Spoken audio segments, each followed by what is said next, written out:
السلام علیکم ورحمۃ اللہ وبرکاتہ۔ الحمد لولیہ والصلاة والسلام علی من لا نبی بعدہ، اما بعد فاعوذ باللہ من الشیطان الرجیم، بسم اللہ الرحمن الرحیم۔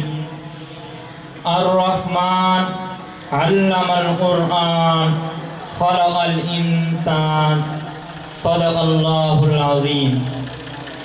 سامعین محترم، مسجد کا ممبر ہو یا ایوان کی کرسی، اپنے حق کا مطالبہ ہو یا کالے بل جیسے منکر کے خلاف احتجاج، بات افہام و تفہیم کی ہو یا مسئلہ سیاست و سماج کا، گفتگو ابلاغ کی ہو یا صحافت و میڈیا کی، بات کہیں کی بھی ہو کسی کی بھی ہو، الغرض مشرق سے لے کر مغرب تک، شمال سے لے کر جنوب تک، زمین سے لے کر آسمان تک، دنیا کے گوشے گوشے، چپے چپے تک، ہر کالے اور ہر گورے تک، ہر عربی و عجمی تک اللہ کا نام پہنچانا ہماری ذمہ داری ہے۔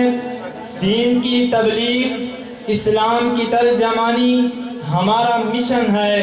اس مشن کی تکمیل اور احیاء علم دین کے لیے سب سے مؤثر ذریعہ زبان و بیان کا ہے۔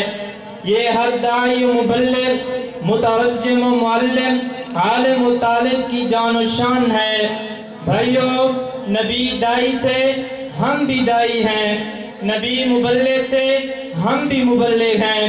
اسی حیثیت سے ہمارا ہر فرد داعی و مبلغ، مترجم و مقرر، خطیب اور ناصح ہے۔ جب یہ وراثت ہمارے ذمہ ہے تو ہم اپنے اندر وہ اہلیت و صلاحیت پیدا کریں جس سے ان ذمہ داریوں کا حق ادا ہو۔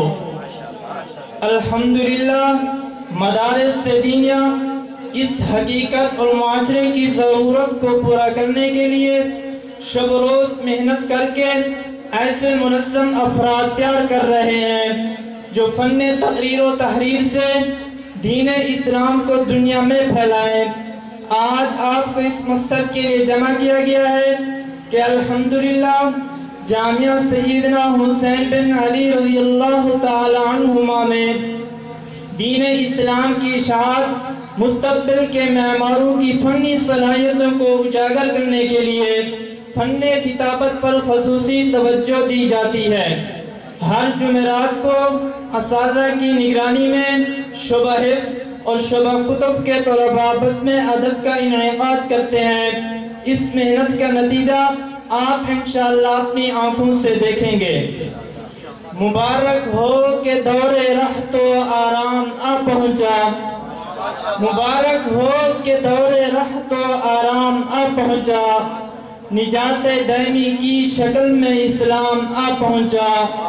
مبارک ہو کہ ختم المرسلین تشریف لائے، مبارک ہو کہ ختم المرسلین تشریف لائے، جناب رحمت للعالمین تشریف لائے۔ اب میں خطاب کے لیے